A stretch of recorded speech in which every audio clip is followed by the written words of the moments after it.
আমলকির অনেক গুণ। আপনি এই আমলকিকে থেতো করে একটু মধু দিয়ে যদি খান, সেটা আপনার ফ্যাটি লিভার, পেটে চর্বি থাকলে সেটা কমে যাবে।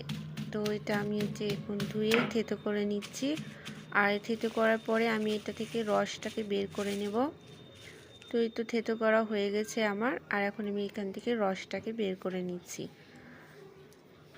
এটা আপনি প্রতিদিন সকালে ঘুম থেকে উঠে খালি পেটে খেতে পারেন। তো এই তো রসটা বের করা হয়েছে।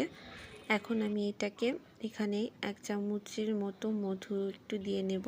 অবশ্যই খাঁটি মধু হতে হবে। তো আমি এখানে 1 চামচের মতো খাঁটি মধু নিয়ে নিয়েছি, আর এটাকে আমি আমলকি রসটার সাথে মিক্স করে নিব। তো দেখেন, এই তো আমি এখানে খুব ভালো করে এটা মিক্স করে নিয়েছি। আর এটা আপনি প্রতিদিন খেতে পারেন, তাহলে আপনার পেটের যে চর্বি বা ফ্যাটি লিভার যেটা আছে সেটা আল্লাহর রহমতে কমে যাবে। আশা করি এটা আপনাদের উপকারে আসবে। ধন্যবাদ।